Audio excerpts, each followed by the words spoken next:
are federally mandated to hold our Title I annual meeting, and that's what this evening is. So this will look a little bit different than some of the other family engagement meetings that you've participated in. Our two principals, Mr. Schneiderite and Mr. Pine, go above and beyond with the family engagement meetings, holding those pretty regularly. That's more than we're mandated to do, and certainly something that we want to do to get your feedback. But this is the actual meeting where we're federally mandated to go through all of our Title I information. So the first thing I'm going to do is just kind of go through the agenda this evening so everybody knows what we're going to be doing.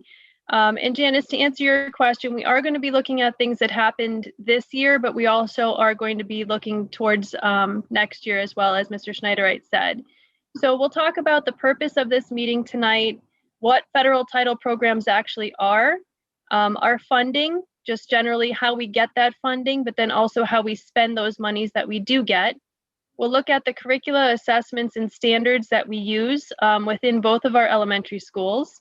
And then family engagement is a huge piece of what we do. We do it for the students and for the families. So we want to get your feedback, certainly on how we're engaging you in your child's education. We want to document review and discussion. We have several documents that we must provide and that we would like some feedback on how we can make those better and for the end user. Then we'll look at the annual parent survey and next steps moving forward into the survey that will go out, and then also into the next meeting where we will review that. And then we'll have questions and answers for anybody that still has some questions on our Title I programming. Okay, Mr. Pine.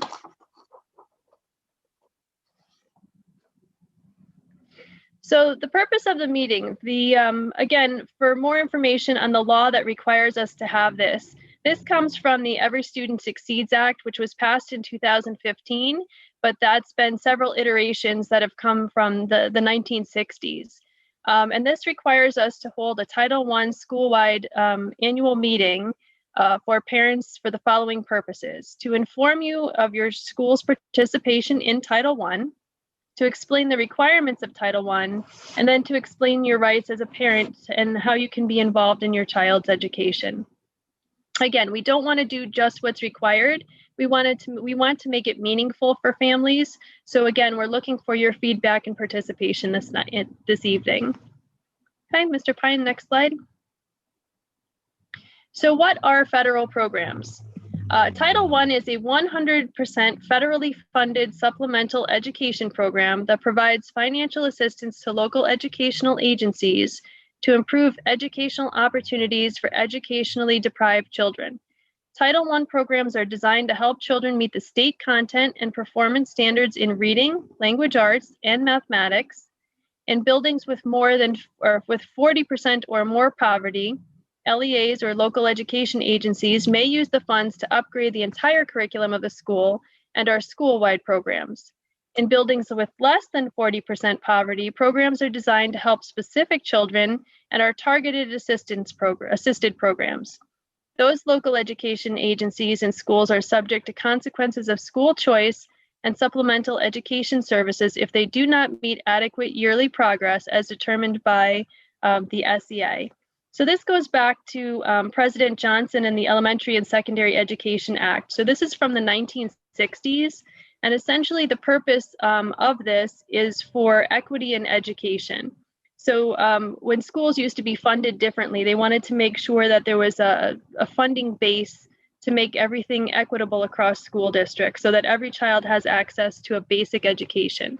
So that's what the title programs are for. Okay, Mr. Pine?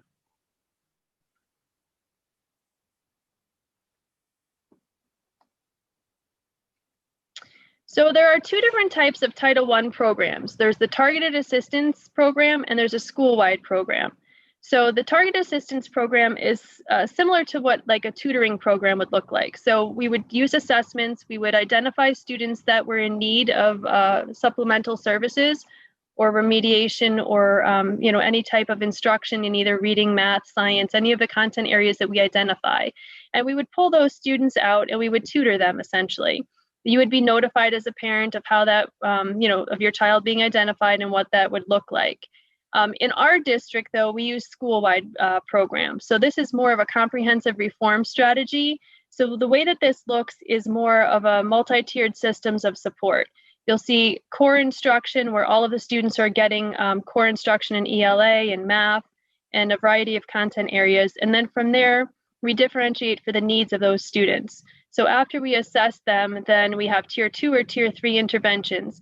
Tier 2 interventions might be small group or less time of an intervention, and tier 3 is more significant interventions, longer periods of time, one-on-one, and may end up leading towards a special education identification in the end.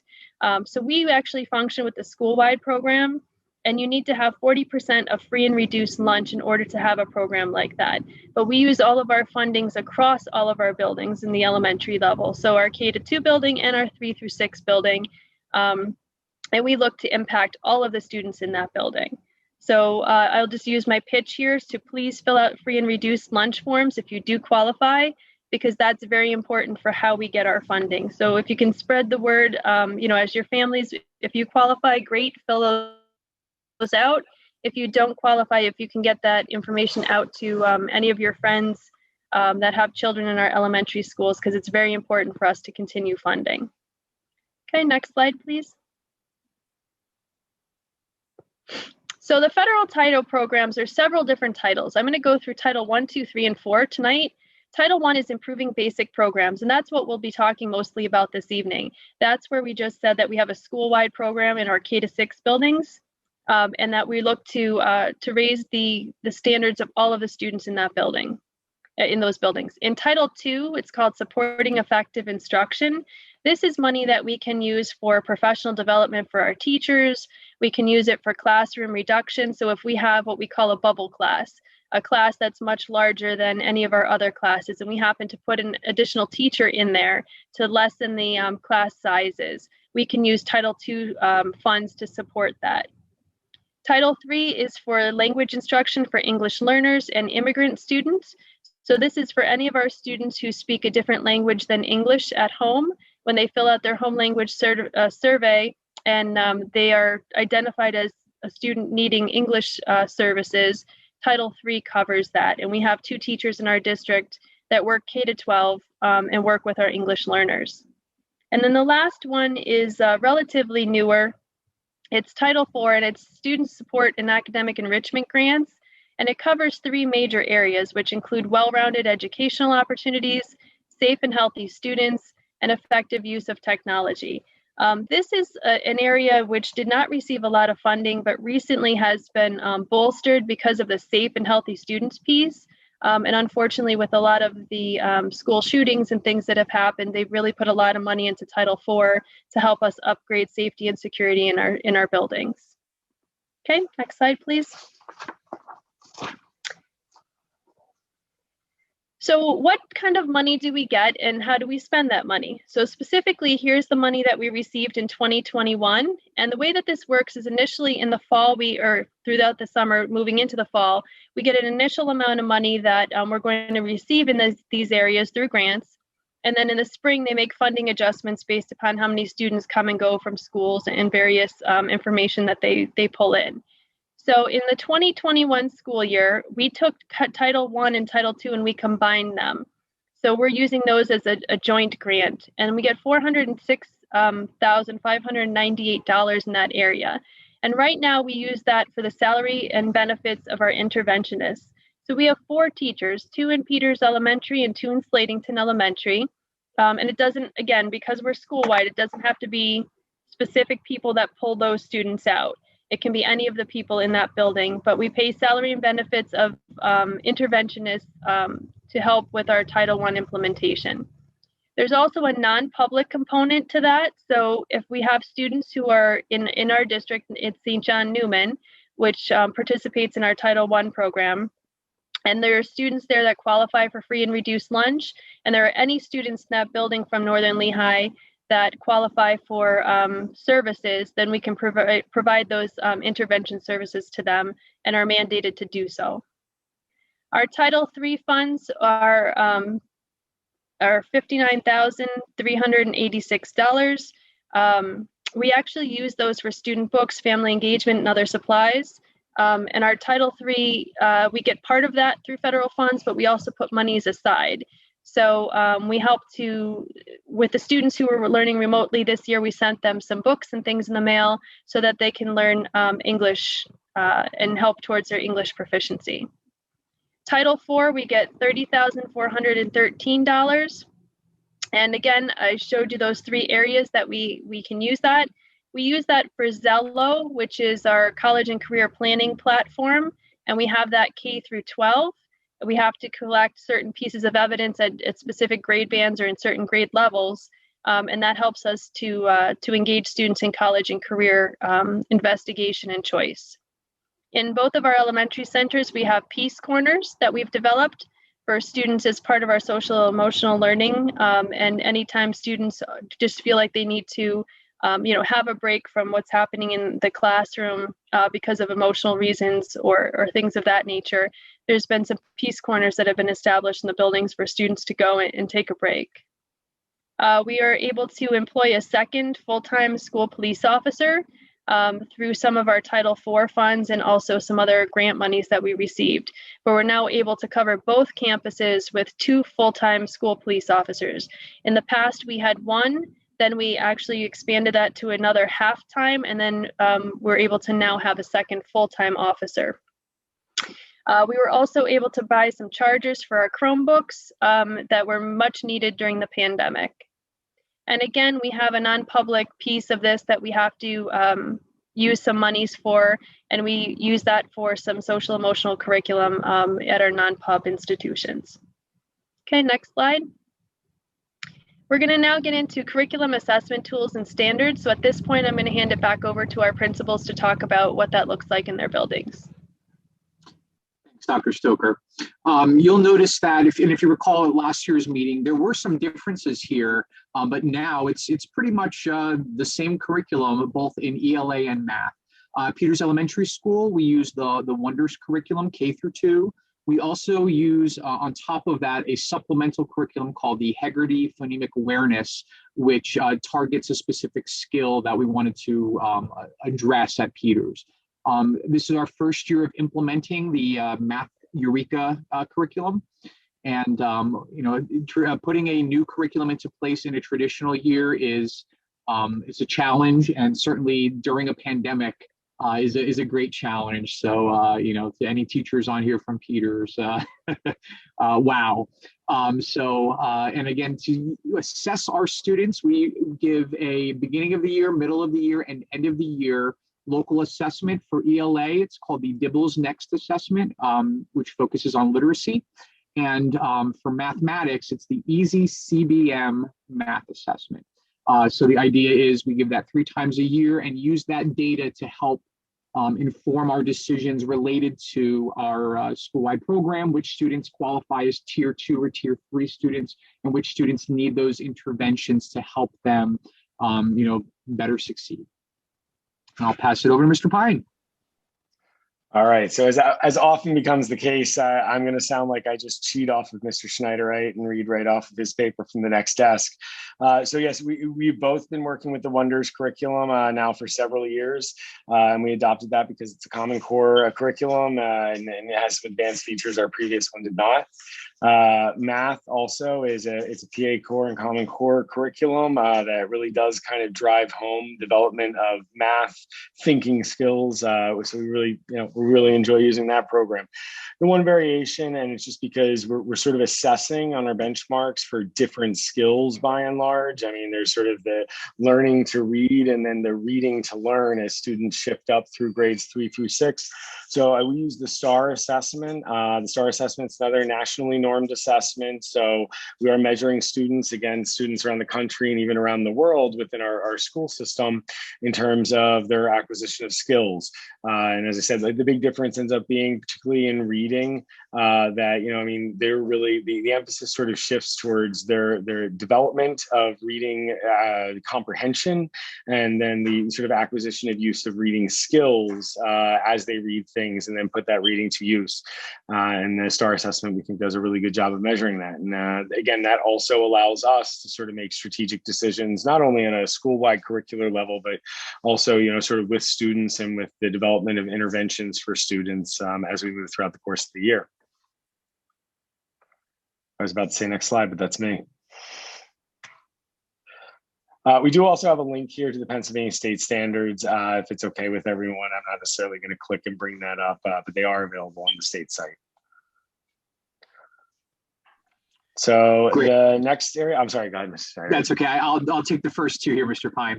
Sure. The next one, and again, this might be something that if you have some opinions on, we can certainly share at the end, or if you feel, you're dying to talk about it now. One of the things we always look for is that relationship between the schools and the educators, as well as the community and the family members. So one of our, our overarching goals always is family engagement. So as many of you know, last year we began, Mr. Pine and I began holding monthly, and it doesn't happen every month, every once in a while due to, I guess, convenience. If it's, there was once this year where it was a short December and a late November. So we'll have one sort of in between, and we'll count it for both at the holiday time. But, it's pretty strictly a monthly meeting. And with the idea of opening up this two-way communication and having parents not just hear us talk, but be a part of that conversation. And, as you know, this evening's meeting is a little different because we're meeting our Title I requirements. But we are going to, even this evening's meeting, have a bit of a two-way conversation to see if we can guide that along. So one of the things, and Mr. Pine and I, as we reflect and move into next year, we think certainly this pandemic has caused a lot of challenges for everyone. One of the things we've noticed is there have been a lot more people attending our family engagement nights, which I think is certainly a bonus. So one of the things I'm hoping that will continue is, even when we go back to a traditional sense, that we will keep this virtual option available so that we can up that participation. As always, both Mr. Pine and I share out the meeting links to every single person, in the hopes that, if every single person in both schools and every single family member wanted to come, it would be a very busy meeting.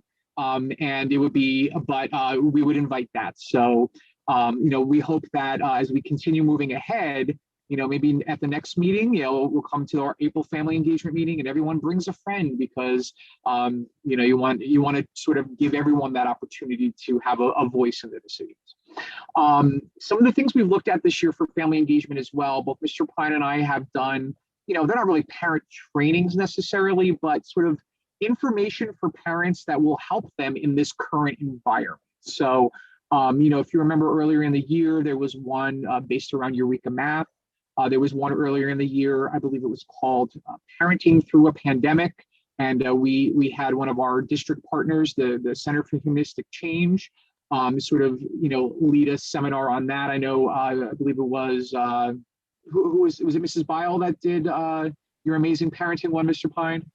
Yes, that's correct. It was Mrs. Yes, Bile. and Mrs. Bile did one of a sort of a similar, but with a different focus.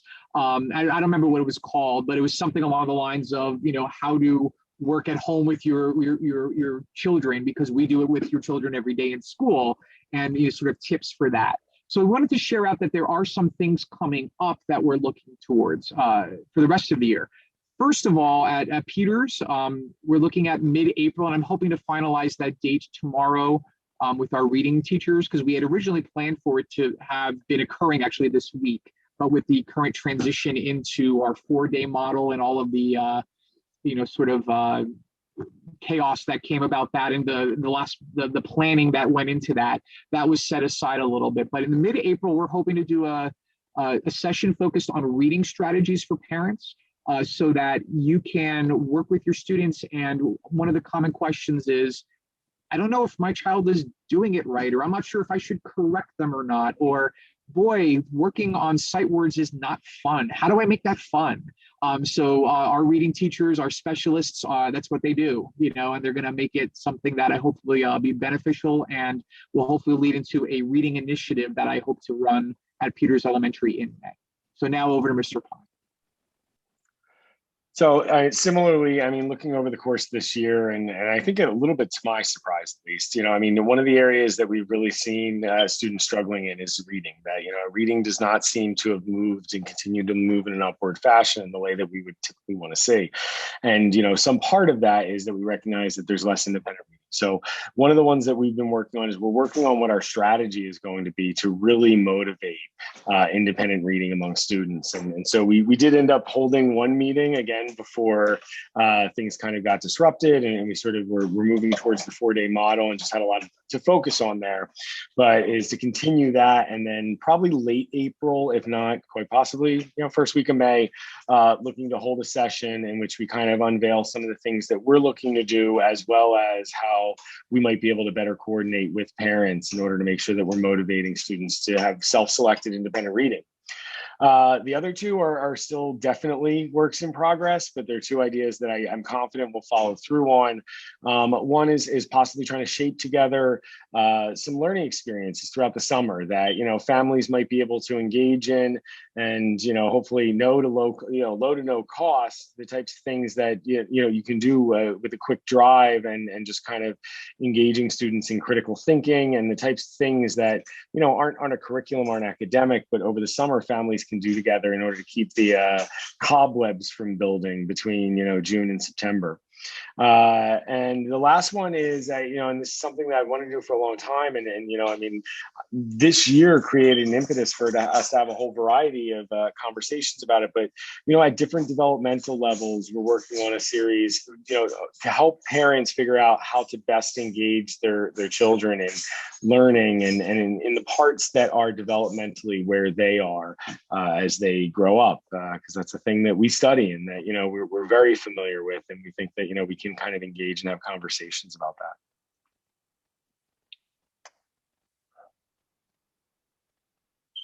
that. Okay, so now we're on to the document review section. Now the big one. So this is the one, ladies and gentlemen, that, again, I think that we can have, a sort of a discussion about. The first few documents, I'm not going to spend a lot of time on because, there we go, Mr. Pine, I'll get it up. Because literally we don't feel like there's really any need for revision. A lot of it's sort of, standard planning and standard documents. But again, we'll highlight them. And of course, if you have any comments or any questions regarding those documents, we're happy to have a discussion about it. But again, the two we would like to really focus on is that parent involvement plan, because obviously, many of the people who showed up tonight, this evening, are parents or family members that would like to be involved in what that planning might be like and what the parent's role at home or the family member's role at home is, as well as the transition plan. So I'm going to start off with the Title I school-wide plan. Each year as a Title I school, both Mr. Pine and I submit our Title I school-wide plans to the state. This meeting, as I mentioned earlier, is actually part of the process of planning for what that plan looks like. Again, we'll highlight some of those steps a little bit later in the meeting, right before the end, to make you aware of what happens in April, what happens in May. But basically, we do send out a survey, and then we get together in May and we sit down and we look at the survey results, which focus on basically overview of how we're doing in a lot of areas, instructionally, with our school-wide positive behavior support plan, with the communication. There's a lot of aspects to that. And then what we do is we have a team of educators, of administrators, and of parents and community members who are part of that discussion, and then we build the school-wide plan. So at Peters, of course, as part of that plan, we have to set goals. As Dr. Stoker shared earlier, the government basically gives us money. It gives us money which we use to pay teachers. It gives us money in which we use to fund very important things that happen through our MTSS process. And they don't just give away money. They want to make sure that we are using that money adequately. So what we do each year is we create a plan to address some of the deficiencies we see based on data, and we create goals. So at Peters Elementary, my goal this year was built around kindergarten readiness and the basic foundational skills in kindergarten. What I did for my plan, or my goal, I created a focus group of 30 students that were chosen, five out of each of our 6 teachers' classes. And we looked at a growth of, and what we're looking for, the goal is a growth of 15% in the foundational skills of kindergarten, in hopes that obviously that would translate into first and second grade as they continue on. So obviously at the end of this school year, we look at the data and then we determine whether that plan and whether that goal was met. And that obviously helps inform the next. Mr. Pine, if you want to share your goal for Slatington. Yes. So there were actually 2. We have one related to math and one related to ELA. So for the 2021 school year, for the entire year, it was this, and this one was not a group, it was the entire 5th grade. We looked at grade equivalency in reading, and we were looking for an average that would be 6.5 or higher as we, come around to June. And our last benchmark, which is right at the end of May. So currently right now we're at 5.7, still with a couple of months left. And we're hoping our really focused couple of months, with the students in for the 4 days. So again, our goal from 6.5, currently 5.7. In math in 4th grade, we were looking at 55% of students or more reading what's called a growth percentile standard. And basically what that means is, measured against all other students, there's an expectation of how much students should grow over the course of a typical school year, over a period of time. And so we were looking for 55% of students or more to meet that standard as we set it. And the standard that we set was that they would be in the top 50th percentile. I know I'm throwing around a lot of percentages and numbers here. So basically they would be in the top half in terms of all students who would make growth. Currently we are at 38%. And so there is a ways that we're looking to go in math in that area as we move forward. We're still looking at the 12, 17%. So that's where we stand in terms of those 2 goals. Those are the goals we set last year. Just a reminder, again, there are many parents. I believe our Title I sort of data planning meeting last year, I don't know, Mr. Pine, what was it, like 18 people participated? I think Mr. Pine jokingly said the previous year there were he ordered a pizza and he went home with 5 slices because nobody was there to eat it. We're hoping that, again, the idea of this entire process is the meeting that we have at the end really informs the entire school-wide plan. Even though we shared our goals, the plan includes family engagement. It includes, even though there was no specific math goal for Peters, anytime you find a deficiency, you create a plan to address that. So again, a lot of those issues and those a lot of those concerns are brought up at the May meeting, which we'll have later this year. Are there any questions in general about the school-wide plan? Great. So Mr. Pine, for the next one, he's going to basically open it up. I've shared all this out. Oh, go ahead, Mr. Before we jump in, there is a question for Mr. Pine in the chat. Yeah, that was me. I was just curious. Mr. Pine had said that, the Slatington Elementary had fallen a little short on their goal for this year. I was just curious. Obviously, this was a very unique year. I was curious to know how the goal was from the previous year in comparison. Sure. So I'll answer that both ways that I'm thinking I might be hearing it. So one is in terms of the actual goals that we set, the goals are, I would say, almost universally higher than the previous year's goals. We usually continue to try to reach higher, but then they also do take into consideration the particular cohort. In terms of our progress towards the goal compared to previous years, I would say in previous years, by the March benchmark, we were perhaps nearer to already securing the goal.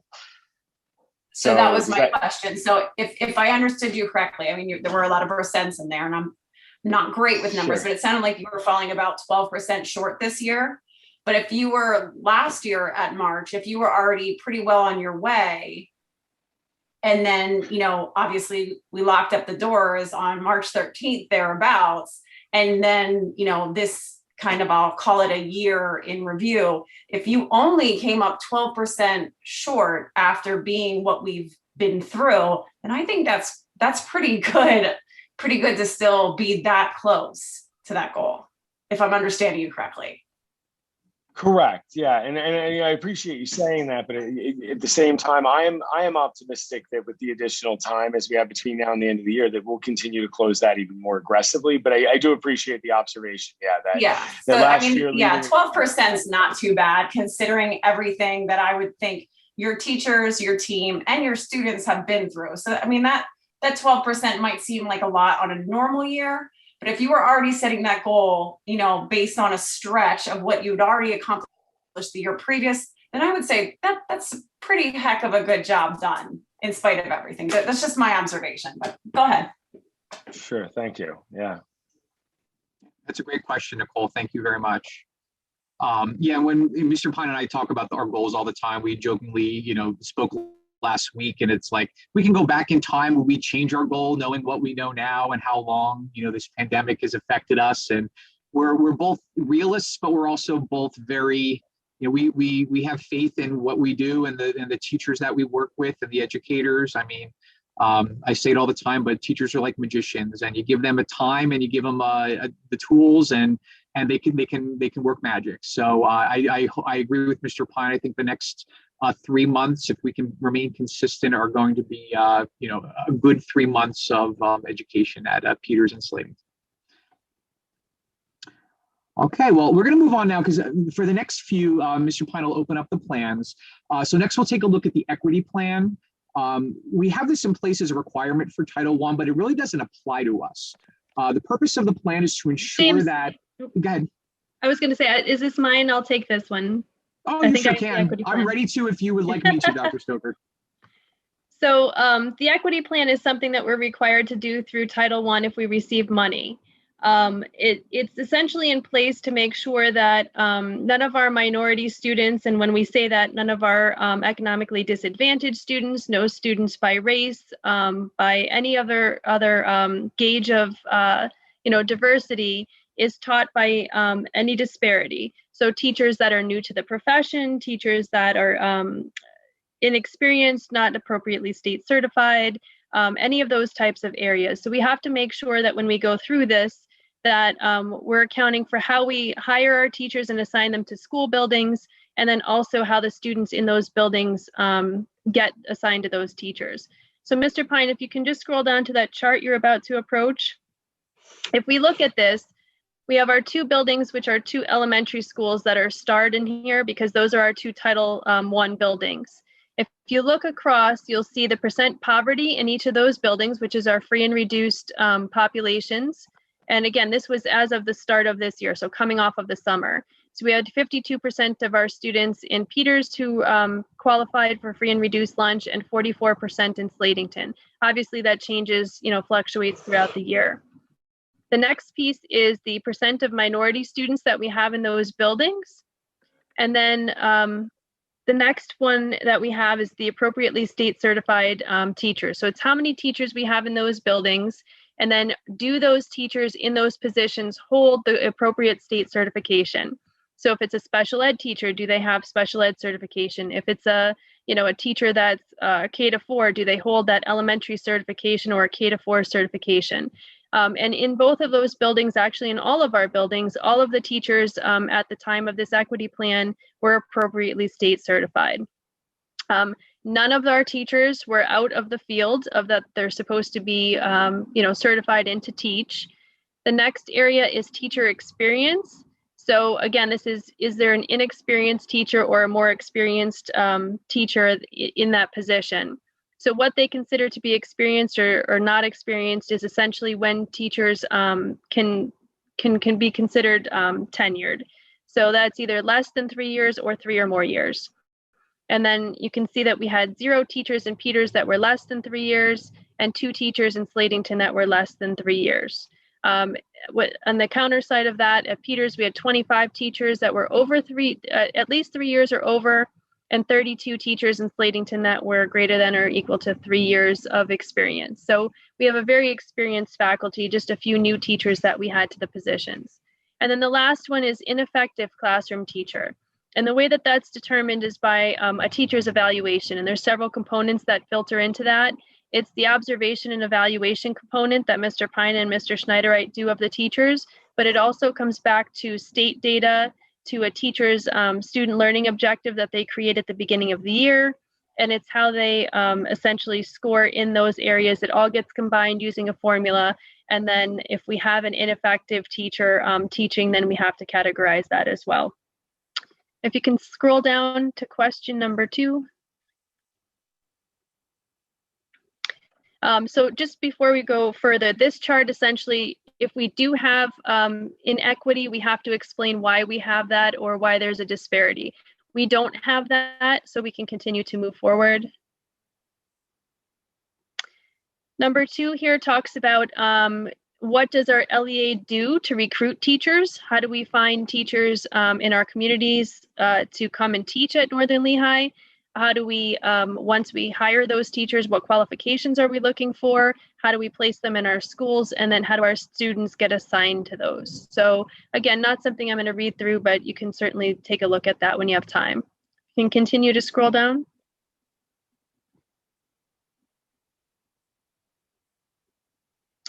And then our last one is if we do have ineffective teachers, what are some ways that we address that? How do we give them professional development? How do we put them on professional improvement plans? What do we do through mentoring and through some other ways to make sure that all of our teachers are effective in whatever content area they're instructing?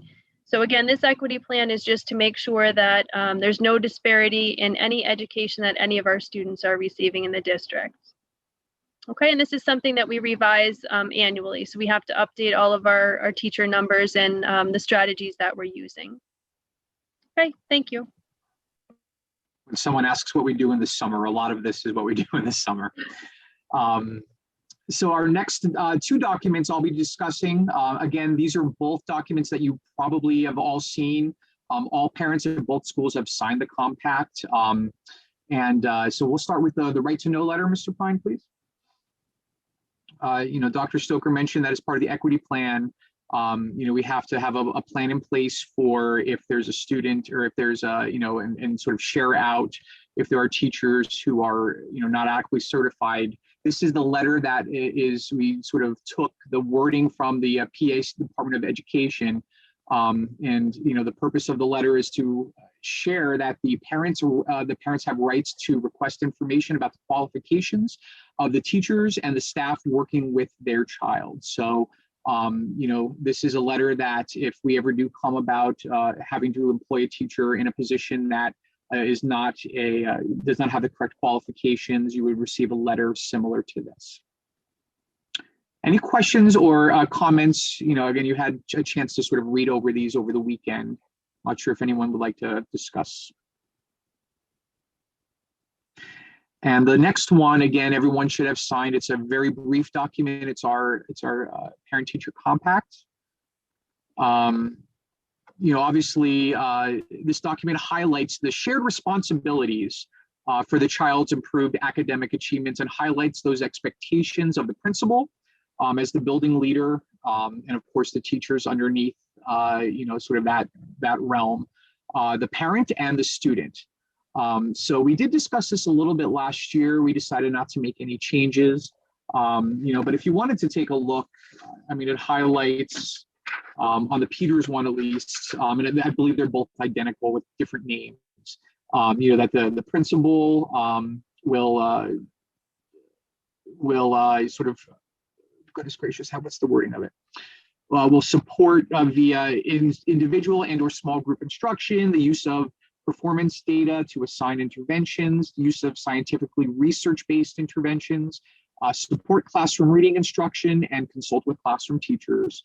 The parent agrees to support by monitoring the child's attendance, checking that homework is completed, participating as appropriate in decisions related to the child's education, promoting positive use of the child's extracurricular time, and staying informed about the child's education and communicating with the school by promptly reading all notices from the school and the school district either received by the child or by the mail and responding as appropriate. Obviously, we have our community outreach, and some of you might feel like you're contacted often. So hopefully you feel that it's been an adequate way for us to communicate. One of the things is, we ask that you, if you need us, communicate with us. And finally, that the learner, the student, will do their homework every day and ask for help when needed, read every day outside of school, give all notices and information received to their parents, and be respectful to school personnel, classmates, and school property. I'm not sure if anybody would like to bring up a question or talk about the Title I compact. Okay. Again, we did discuss it last year at a very similar meeting, and we sort of talked through it a little bit, and we couldn't think of anything else. So I guess we were brilliant last year, and we'll continue our brilliance. Now, Mr. Pine's going to highlight the last two, and then we're going to break off into our sessions and talk a little bit. Sure, yeah. So I'll talk quickly about the parent involvement plan and the transition plan. This is really the one that we looked at this year, and we just thought, maybe we can find another way to try to stimulate some ideas. So we're going to shift into that in a second, but I do just want to bring them up and just show you what they look like. So the parent involvement plan really does outline as a school what some of the ways are that we're looking to involve parents in their child's education in the school environment. And so the first part is about planning and review, and that includes things like this, like the family engagement meetings that we've had throughout the course of the year, and the workshops. That we'll explain Title I programs. So again, as we're doing here, and then it also includes some of the, more standard communications you would see, newsletters, flyers for workshops, and they're just commitments that we make here in terms of what we're going to present and have available and have out there for parents, and then also the ways that they'll be able to sort of communicate and engage, such as conferences and orientations and things like that. It also kind of outlines some of the ways that we might, give information on progress. So I hope you had a chance to sort of read through these, and if upon reading through them, if you didn't, by all means, if you have a specific, hey, I think that this is a great idea, like I said, we're going to try and sort of have some conversations that we hope will spark some of that. But please don't hesitate as we continue to work through this, Mr. Schneider and I, over the course of the next month, to reach out and say, hey, listen, I don't know, we were at this school district and they did this and it seemed to really work. Our goal here is to have ideas in here that really sort of robustly, increase family engagement at school. So that's one document. I'm sorry this keeps going back to the original slide and you have to watch me clumsily click through. And then the last one here that we have is the transition plan. And we have made a number of changes to this over the past few years.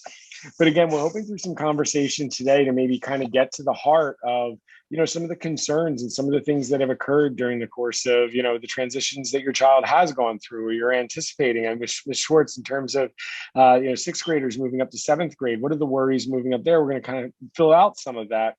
But these are the action steps that we have in place and that we put in place and developed over the course of the past couple of years for what we anticipate for students, this one's Slatington, coming into third grade from Slatington, and so that, or from Peters, and so that mirrors the sort of top end at the bottom end of their document.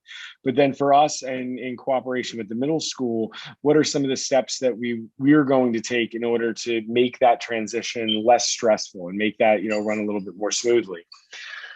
So with that, I'm going to hop back, and I do have the breakout room set up. If at any point anyone notices I put you in the wrong place, I think I tried to balance things out. And again, if you're at Slatington and I put you with Peter, sometimes I think one or two maybe in third grade, it's because honestly, Mr. Schneider and I are going to share everything from these conversations. I'm hoping that we both just take copious notes and then we get together and kind of really, work through some of it.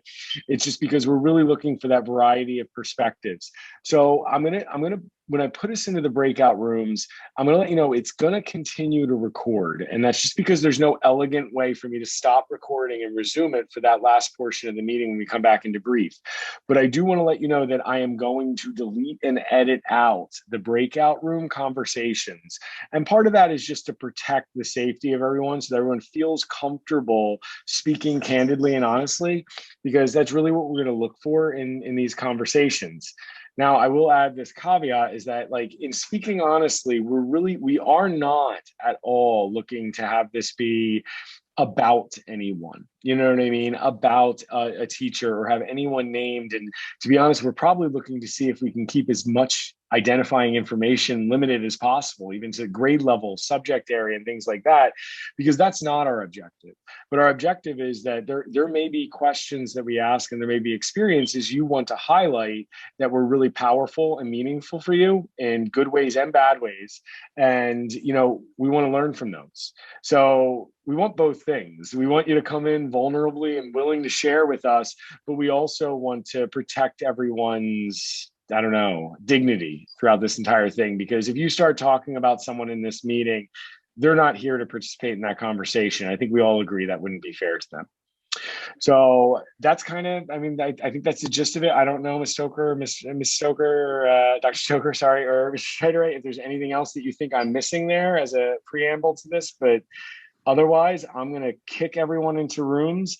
Oh no, it looks like I might have just lost. make sure they don't have any questions, because if they've got a question for you or me and they're in a different room, they might not be able to ask it before we go. Sure. So does anybody have a question before we go into these rooms? We will come back afterwards.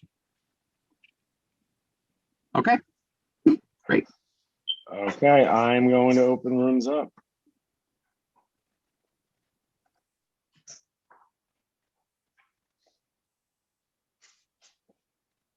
It looks like people are getting notice.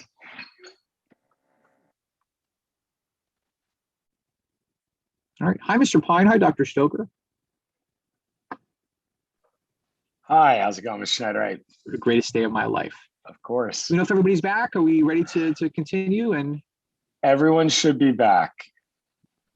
We are. We thought we got left behind, but we got pulled over. So I think we're all here and good to go. We had some people that needed to leave for other commitments. So not everybody's returning to the final part.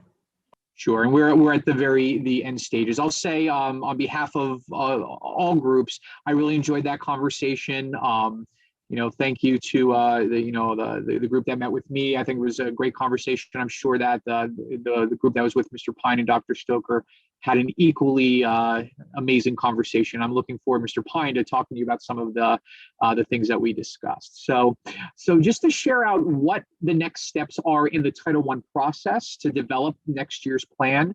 In April, and again, this has nothing to do with our family engagement meetings, but Mr. Pine and I are going to develop our Title I survey. Again, I mentioned it earlier, it's going to be a Google form.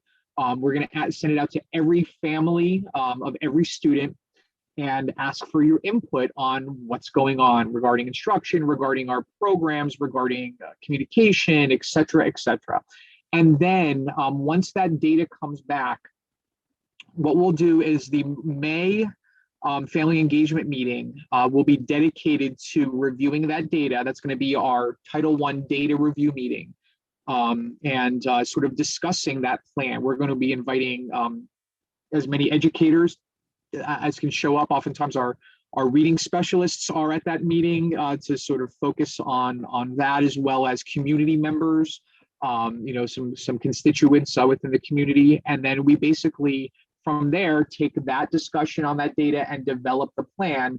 And then over the summer, Mr. Pine and I work on the Peters Elementary and Slington Elementary school-wide plan for 21-22.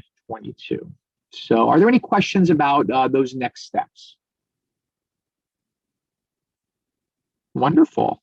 And next slide, please, Mr. Pine. I'm not sure who wants to introduce the next one. We're all biting at the bit to introduce the last part, which we love so much. This is my favorite part. I'll do it. Go ahead. As part of our meeting, we are required to play what's called a SPAC skit. So Mr. Pine, Dr. Stoker, and I watched all of them for you, and we found the best ones. I don't remember which one we played last year. I believe we played the EL one last year.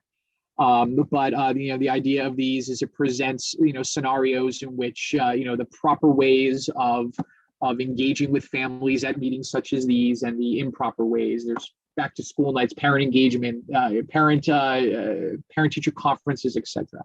So this year, as part of our requirement, we decided to play, I believe it was the Parent-Teacher Conference Good Example. The reason we chose this one, just so you're aware, one of the things that Mr. Pine and I have on our long-term goal, it's just sort of our long-term planning goal, is to look at how we do parent-teacher conferences. I'll share with the whole group. One of the things that was said overwhelmingly in our little meetings is the love of the increased connection with teachers that parents are receiving, as well as the the benefits of that for their children, and the great communication.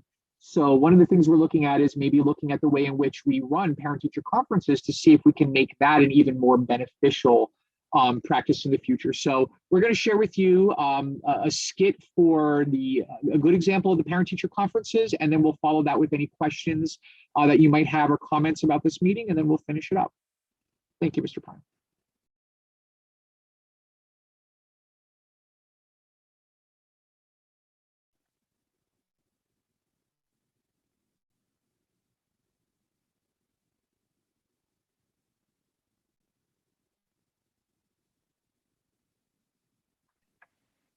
Is the audio audible? I don't hear anything yet.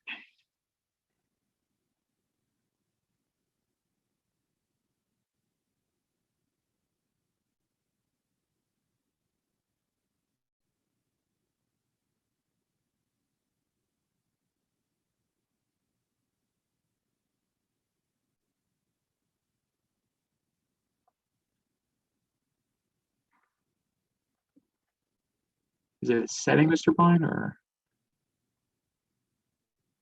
Oh, you're muted, so if we hear anything now, it probably won't come off anyway.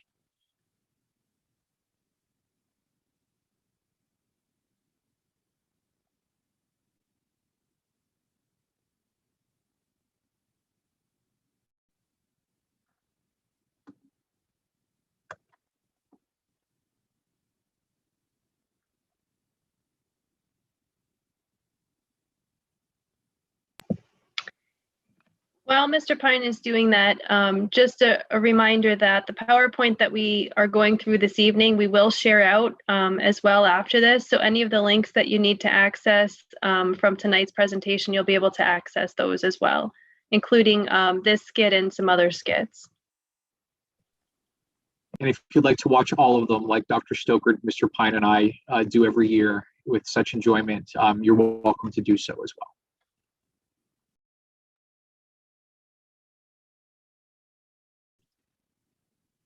Mr. Pine, I'd say if you just want to play it through the computer speakers and make that happen. To gain a full understanding of the intent and Nope, purpose you're of perfectly, yep. This video was tech created support and showed up. acted by the State Parent Advisory Council, Thank you, Mrs. a Pine. volunteer group of Title I parents and family members.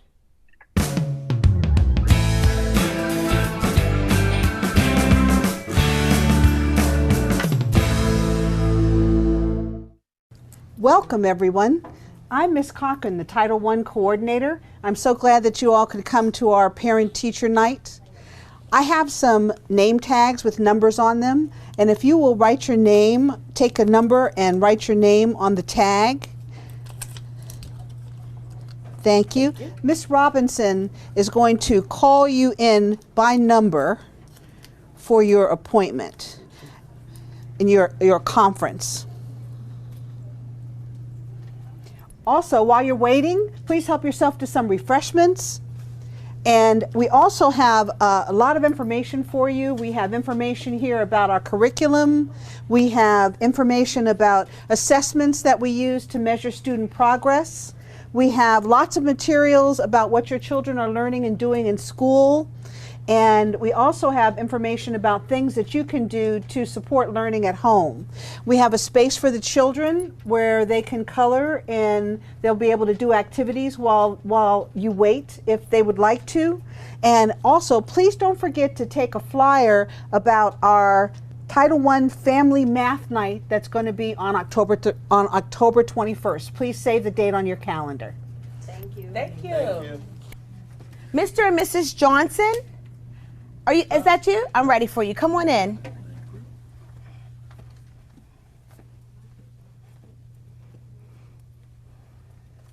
Mr. and Mrs. Johnson, welcome to Madison. Would you mind signing our parent roster? Sure. So let's take a look at Kylie's folder. We have in here her most recent Pssa scores. Pssa stands for the Pennsylvania System of School Assessment, and basically it's a standardized test which measures a student's ability for reading comprehension and their ability to analyze text and understand what they read. As you can see from Kylie's other tests, she's doing very well in reading. But I would like to suggest more reading at home to optimize the skills that she already has. Are there any particular books Kylie could read that will help her? Yes, here's a reading list. Here's a suggested reading list. And we also have some more information that's available online. I feel like Kylie sometimes struggle with her math work. Is there after-school tutoring available? Yes, Madison does provide tutoring before and after school. So we have tutoring in the morning from 7:15 to 8:15, and then in the afternoon from 3:15 to 4:15. And here's also a packet, information packet with fun math games that you can use with her at home. It also has online resources. Great. Well, sign Kylie up for the afternoon tutoring session because we both know she is not a morning person. Oh, right, she isn't. Oh my goodness. Yes. Yes. Well, it was so great meeting both of you all, and please don't hesitate to contact me with the email or the phone number if you have any more questions. It was such a pleasure meeting you both. Thank you too, Miss Robinson. Thank you for everything you do too. Yes, thank you. We are so cordial. Wait till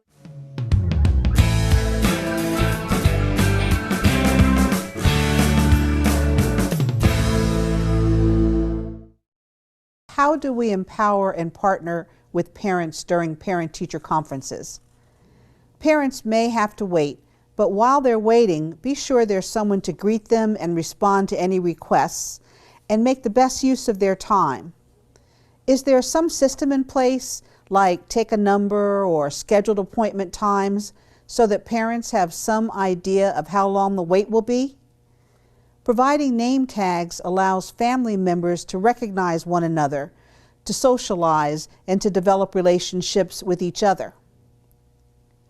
Make sure resources and information is provided about what the children are learning and doing in school, about the curriculum, about the types of assessments and how results will be shared with families, and about any upcoming family engagement events. During parent-teacher meetings, be sure to present information in an understandable way, no educationese or acronyms, and give parents specific suggestions and steps to take to help their children and to support learning at home.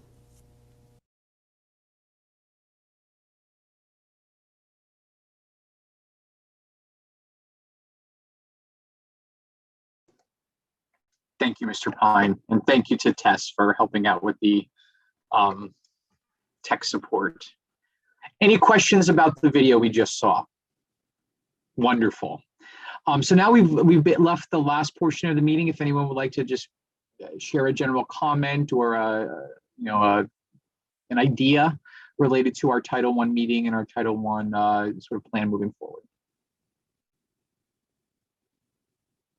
All right. As always, I love the parent engagement meetings, the family engagement meetings, and this is the best way to spend a Title I meeting and have those engaging conversations. Thank you to the educators who were part of the discussion as well. We certainly, Mr. Pine and I certainly do appreciate that. Okay, well, again, we'll meet in April for our typical family engagement meeting. We'll send a reminder out probably next week or two, and then I believe it's the second Tuesday in April. And then again, the meeting in May will be dedicated to the data review for the surveys that will go out in April, and then we'll look to construct that plan and get input on that plan that Mr. Pine and I'll be working on over the summer. Anything final from Dr. Stoker or Mr. Pine? No, just thank you to everybody. Thank you to our principals, our teachers, and all of the parents that came out. The breakout room discussion I thought was phenomenal. It certainly will inform a lot of what we're going to do Don't forget about the surveys. I think a lot of the information you provide in the surveys will also help gear our instruction or in our direction for what we're looking to do for next year. So thank you to everybody. And I just echo that. I mean, honestly, thank you. And every month for everyone who comes out, the only thing I want to say is it's third Tuesday. So it'd be on April 20th. And like I said, I mean, we'll, like Mr. Schneider said, we'll send that out, but at the same time, it's third Tuesday. Thank you all so much for the conversation. Thank you, Mr. Pine. All right. Have a great night, everybody. Mr. Schneider, I just have one question for you. Sure. Yeah. I have a giant box of balls that I had posted for free, and somebody mentioned that Peters Elementary School might need balls. Like, I'm talking basketballs, bouncy balls, rubber balls. Do you want them before the trash picks them up on Thursday morning? If they're going to be trash, I'm sure we can put them to good use either at the recess area or